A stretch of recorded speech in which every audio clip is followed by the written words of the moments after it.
All right, today is the day that the Lord has made. We should be glad and rejoice in it. And that's the song, or that's the word, and of millions of Nigeria that will be in Kigali and those here back home or wherever we are, because the hope of going to the World Cup begins today after just having 3 points, and the group is still looking possible.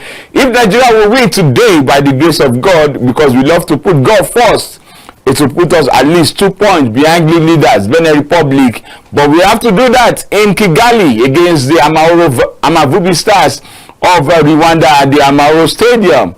I will go straight to faraway Switzerland. I have my brother, my friend, a football coach, an ex-international in his days, talking about Adeyemi Adeyinka Anthony.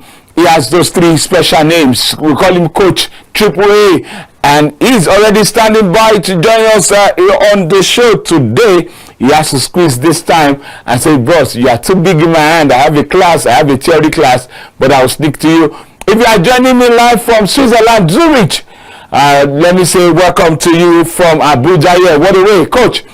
Good morning. Yeah, good morning, Mr.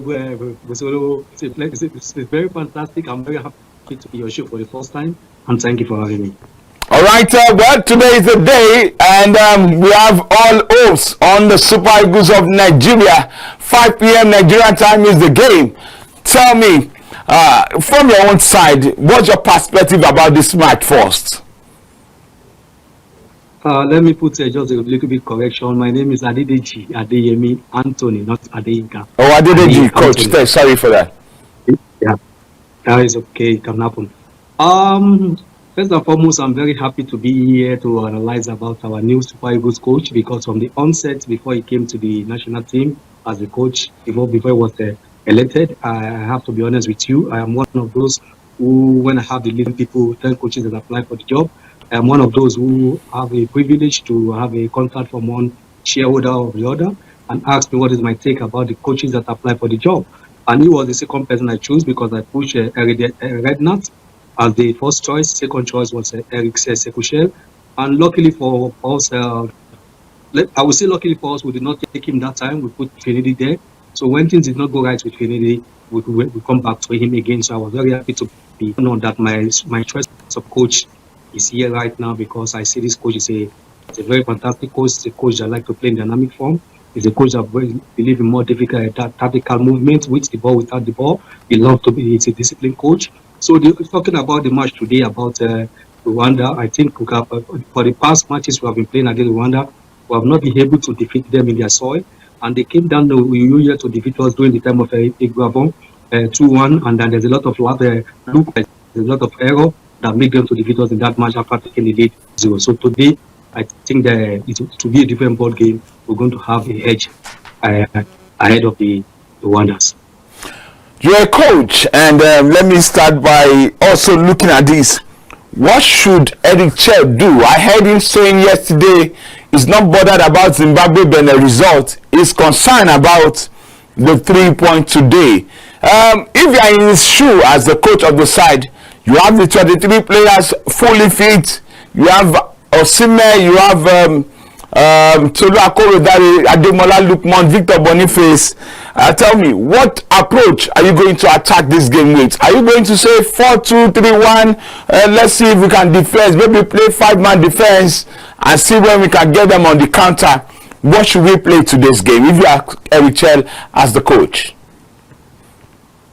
I think you know me very well. I did that at the time of Pesero when he was playing 4-4-3. And we have a bad result against Lesotho here where we played draw, and also against Portugal we lost 4-1 in Portugal, and when we have a friendly international. Then I went on here with other TV station. I don't want to mention their name. So I went there. I said Pesero should change to 3-4-3 or 5-3-5-2.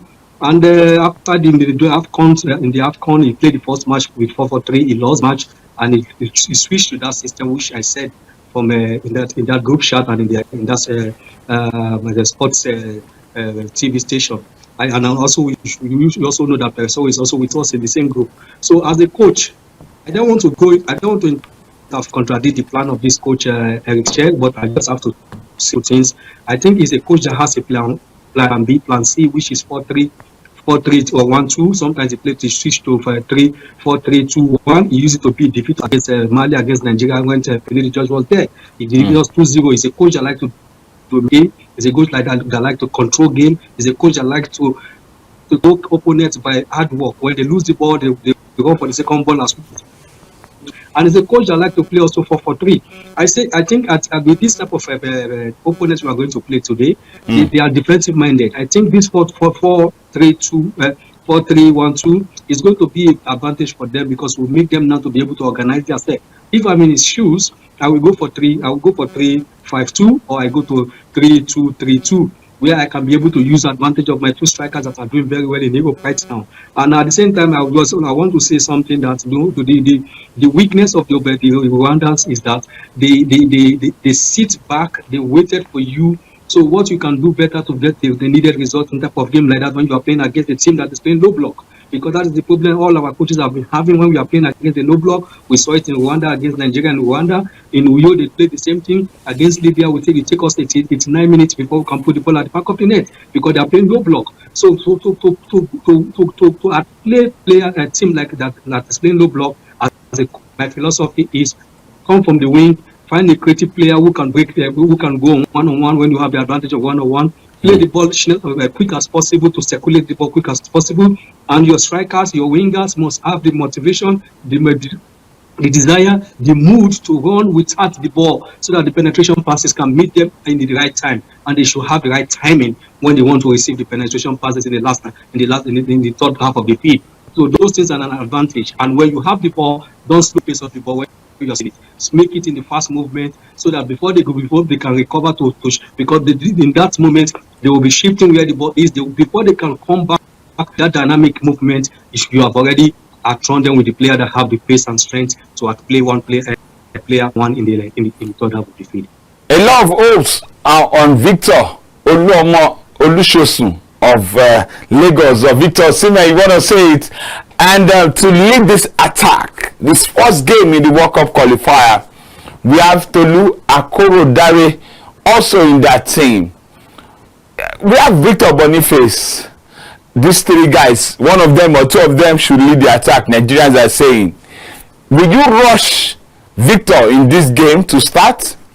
Or a new face, Tolu Akorodare, should also be in this game? Are going from the wings? Are you saying you will stay with Samuel Chukwueze and Ademola Lookman? In the middle, in the D, Onyedika maybe should combine in the defense. Who should be your starting 11 of this game? Like I said earlier, it all depends on coaches. Coaches have to find the balance from the strength and weakness of your player. First of all, is very important. Know the strength and weakness of every individual. Secondly, know their potential. Who is fast on the ball? Who is slow on the ball? Who is confident on the ball? Who can carry the ball along? Who is a good driver of the ball? So then you have to find balance from the if you are playing 4-4-3, you have to find the balance. If you are playing 3, like I said, for me, if I'm going to play 3 back, also I don't know this Ogu very well. When Samuel Ajayi was there, I will play the same people that I was playing there, Basi, Samuel Ajayi in this 3 back. Then I'll play. Sami is not in this squad. As now it's not in this squad. Both of these players, Jordan and Ogu, what is his name? I have not really watched them. I don't know how their stability in when it comes to 3-man defense. The coach has worked with them. But if I have just to put my own ideology, Ogu, I have had a lot of him. That is a very tough defender. I think I'll play him in the right side of the 3-man defense, Ekon in the center, and I play the Basi at the left-hand side. Then I will play Bruno at the left-hand side as my winger that can make the run for me. Olaino as normal, I'll play him there in that position. Then I'll bring Ndidi and Onyedika as 2 numbers, defensive midfield, who can always be the anchor, so that my 2 right back and left back can be able to go without any nervous. Say maybe their position is open, because the more they go on the right hand side, I switch there. They have to come to the position there. They have to come down to shift to the other side, so that I can be able to block for him when he lose the ball, so that I can be able to chase the ball and get the ball quick as possible. Then in the attacking midfield, I think I'm going to go for Lookman. I will just tell him how he can have to be disciplined in that position, because I need somebody who is disciplined, can keep the ball, who can take player on when he control the ball, put nervous into the opponent's half. Because whenever Lukman has the ball, he has the ability to take 2 or 3 players away from that type of position. And Lukman is more a good player that he have a free role. He can be able to do more with the ball, because he loves to do more with the ball. He likes to get the ball all the time. This position will be the best position for him. In the attacking force, I don't think I'm going to play with Victor Boniface, because he is a kind of player that loves to come back and take the ball. I need 2 strong men who puts the defense of the opponent in the shake, to make them to know that somebody are here, that they'll be nervous to go forward. So I'll put Osimhen and Rokodare in that position. And that is how I'm going to play my information. Coach, Nigerians are saying we have to win. Do you think we can win this game? Playing in front of the president of Rwanda is going to be in that stadium today, in front of the fans. And I know this morning a charter plane flew from Lagos to Kigali. They will have landed, and we'll still get 1 or 2 persons in Kigali if times gives us. As a Nigerian, do you think we can win this game? 100%. If you look at the two games we have played against them, when Egwavon was there, against them in Rwanda, we dominated the game. Unfortunately, we could not put the ball at the back of the net through their way of the discipline they have, because they are discipline-minded team who love to stay and wait for the counter-attack through the wings. And the opponent is that they like to overlap from the right side and left side. And secondly, why they win us in Uyo, don't forsake the lead. We dominated them. We take the lead, but we lose the focus. We lose the focus. We lose the concentration. We think the game has an end. This team is a team that loves to take advantage of set piece. They like to take advantage of counter attack. So if you can be able to break those 2 teams, don't give them a counter attack. Don't allow them also to have a set piece from 25 yards of the side of the field, that they can be able to lob the ball inside your box, because the best way they score goal is set piece. The 2 goals we considered in, you can see is that the first one is a lack of concentration. They scored the first goal. The second one was a set piece from the left hand side, and they put the ball into the net heading. So what I can say right now is 100%. I want to assure that I'm so confident that this coach, I know that he have his video analyst and the coaching who have seen down and see the weakness and strength of the opponent. I strongly believe that we're going to get the needed result in Rwanda, as long we can be disciplined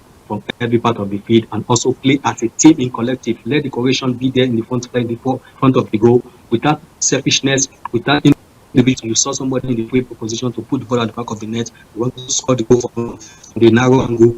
It's going to affect us today. But if we can be able to go, allow the person that's in the best position to put the ball at the back of the net, 100%, we're going to have a needed result, which is winning today, because Benin and Zimbabwe has played draw. It's an advantage for us now to take that advantage. When we win, we get closer to one of the top leaders. When you talk about Zimbabwe, we'll be coming to them. I saw their match yesterday. Careless goals they conceded, but they gave it good fight to score 2 goals and ended the game 2-2.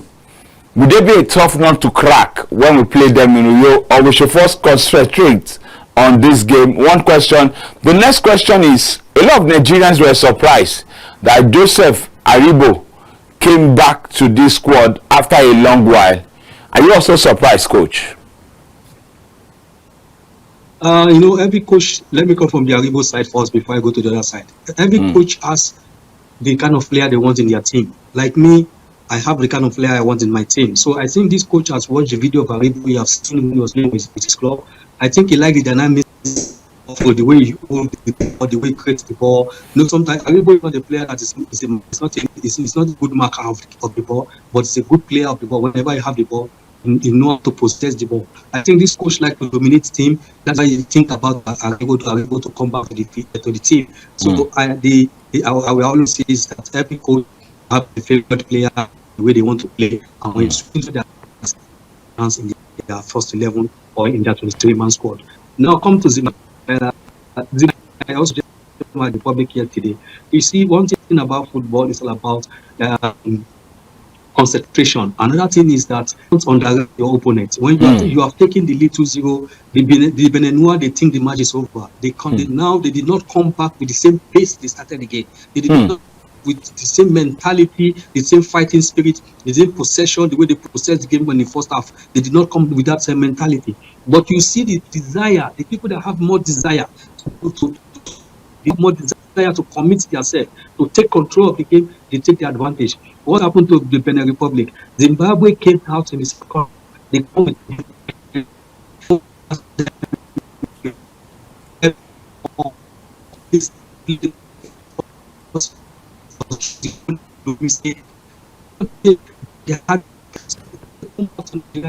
they will come with the same mentality, because now if they can play draw against Benin Republic, they will have the confidence that Benin Republic has beat Nigeria before, that they can also do the same thing, because the coach has been saying it loud that they are not afraid of the Super Eagles. So yes, 228 million naira if they beat Eagles. They can shut their mouth.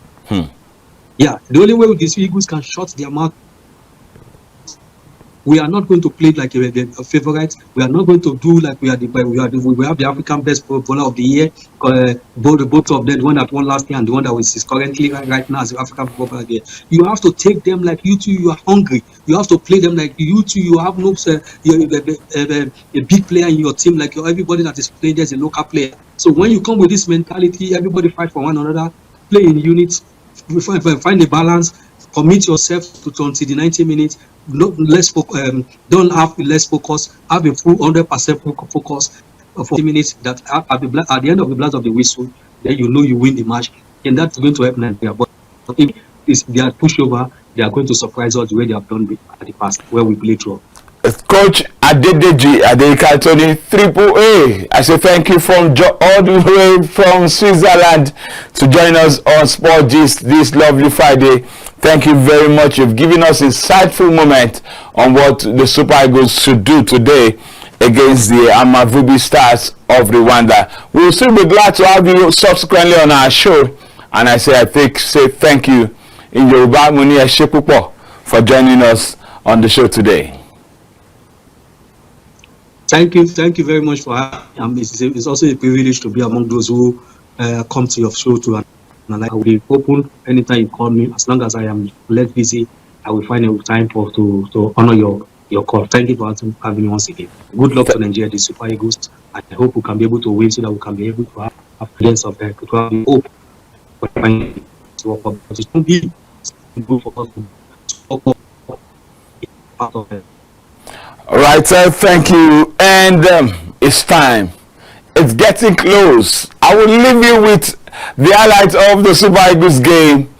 And then when we come back, we open the lines. You hear from 1, 2, 3, talking about the coach at the press conference, Willem Ekong and Ademola Lukman. Then we open the lines for you to call us. Predict the score line. If you want to predict the 11 you want to see on the field of play, you can also predict. And then, if all things being equal, we will land in Kigali, because I've been seeing signal that the plane that left Lagos has landed in Kigali. Let's go for the highlights of the Super Eagles game against Benin Republic. 3-0 it is. We'll quickly come back and then pick up one after the other at the other side.